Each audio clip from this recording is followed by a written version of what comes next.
Dobrý den, máme zde další úlohu typu než. Úloha je následující.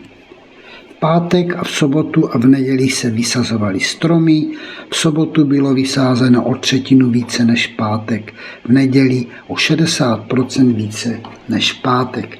Máme zde dvakrát slůvko než, budeme se zabývat slovem než, jedná se tedy opět o úlohu typu než.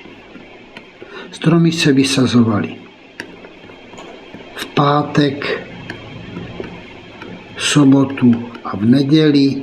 Napíšeme si tyhle 3 dny pod sebe a jdeme používat úlohu typu než. První než je v pátek, nakreslíme si okénko, než je pátek.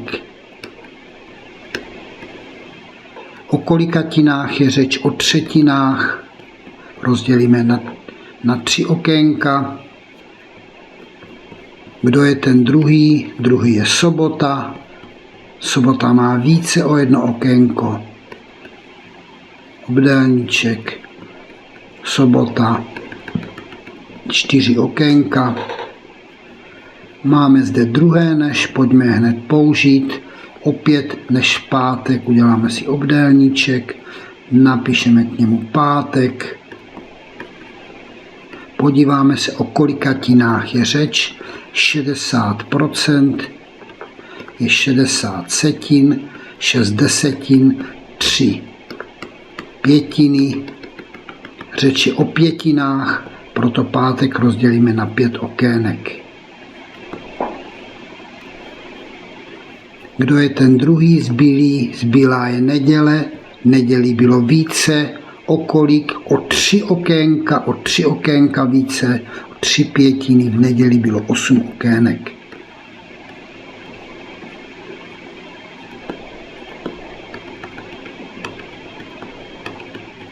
V neděli bylo 8 okének. Teď nám tady prosím nařídili, že máme pátek označit P, takže pátek je P, v tomto případě 1 okénko je 1/3 P, sobota jsou 4 okénka, sobota jsou 4/3 P. Pátek máme označit P, 1 okénko obdobně je 1/5 P, neděle je 8 okének, 8 pětin P. Získané hodnoty zapíšeme do tabulky. Pátek, sobota a neděle. Pátek je P, sobota je 4/3 P a neděle je 8 pětin P. A už můžeme zapisovat výsledky. První úloha, kolik bylo v sobotu, 4/3 P. Druhá úloha, kolik bylo v neděli, 8 pětin P.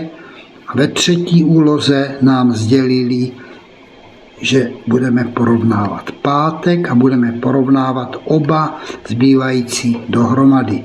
Sobota a neděle jsou oba zbývající dohromady. Porovnáváme to s pátkem. V pátek bylo méně, abych to mohl porovnat, proto k pátku musím 290 přidat. Napišme si k tomu příslušné zlomečky. 15, sobota je 20 15, neděle je 24 15, sobota, neděle dohromady 44 15 P. Pátek dáme doleva 1 P s opačným znamenkem minus 1 P. 15 15 P rovná se 290. 44 bez 15 je 29. 15 P je 290. To už je úplně naprosto jednoduchoučká úprava rovnice. Podělíme 29, pronásobíme 15. Není smyslem tady se zabývat řešením takovéto jednoduchoučké rovnice. P je 150. Takže nám vychází, že v pátek se vysadilo 150 stromů v sobotu se vysadilo 200 stromů a v neděli se vysadilo 240 stromů.